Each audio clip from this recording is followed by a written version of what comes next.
Assalamualaikum warahmatullahi wabarakatuh. Perkenalkan, kami dari kelompok 4 yang beranggotakan saya sendiri Vita Enelbasira Anissa dengan rekan saya yaitu Prengki.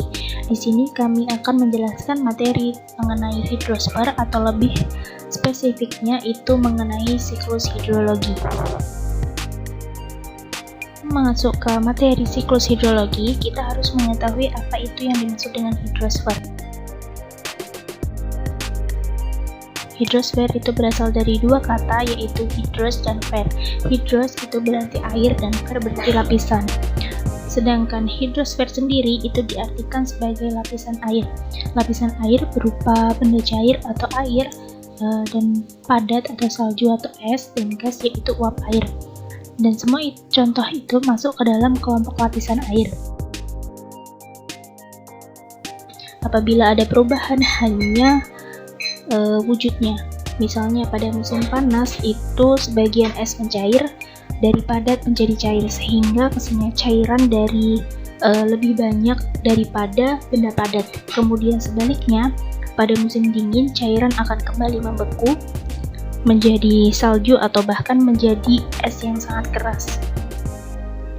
Nah, kemudian ada siklus hidrologi.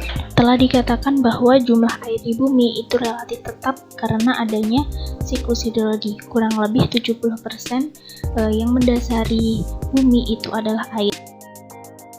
Hidrologi berasal dari bahasa Yunani yaitu hidrologia. Secara umum, hidrologi ini diartikan sebagai ilmu yang mempelajari air dalam segala bentuknya yang berada di dalam atau di atas permukaan tanah, sifat-sifat fisika dan kimia air, serta hubungannya dengan unsur-unsur hidup dalam air itu sendiri.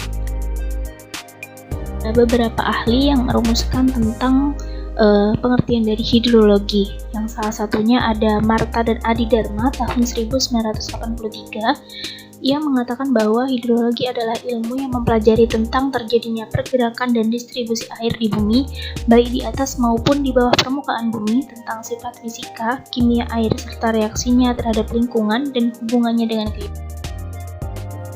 Nah, kemudian kita lanjut ke proses siklus hidrologi. Siklus hidrologi memiliki beberapa unsur atau beberapa proses. Bisa dilihat seperti ini proses singkatnya. Namun akan dijelaskan kembali. Siklus hidrologi ini dimulai dari laut karena sebagian besar dari penyusun bumi itu adalah air. Kurang lebihnya 70% bumi terdiri dari lautan. Maka dari itu evaporasi ini dimulai dari laut. Nah, arti dari evaporasi ini yaitu penguapan. Penguapan yang dilakukan oleh air, baik itu air laut, sungai, danau, rawa, sumur maupun air got, semuanya masuk ke dalam evaporasi. Yang kedua yaitu ada transpirasi. Transpirasi ini juga dikatakan sebagai penguapan, namun penguapan yang dilakukan oleh tumbuh-tumbuhan dan hewan. Kedua penguapan ini terjadi karena adanya pemanasan dari sinar matahari, menghasilkan uap air panas. Oleh karena itu masuk ke unsur selanjutnya yaitu kondensasi atau pendinginan. Apakah yang didinginkan? Yang didinginkan adalah uap air yang menguap tadi. Kondensasi dapat diartikan sebagai kumpulan titik-titik uap air membentuk awan.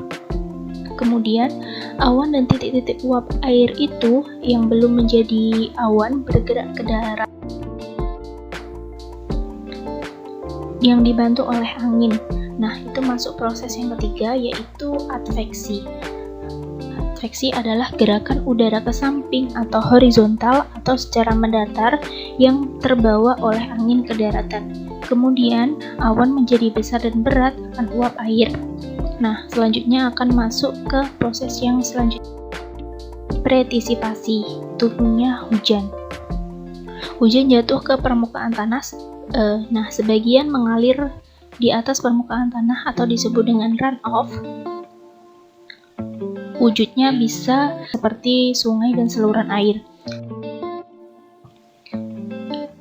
Ke dalam tanah meresap secara vertikal. Masuk ke unsur selanjutnya yaitu infiltrasi, yaitu air yang sudah meresap secara vertikal akan masuk ke dalam lagi secara horizontal sampai membentuk air tanah. Kita masuk ke proses selanjutnya yaitu perkolasi. Resapan air yang sudah meresap ke dalam lagi itu akan menjadi air tanah dan akan mengalir ke laut. Dan terjadi secara berulang-ulang, itulah yang dinamakan dengan siklus hidrologi.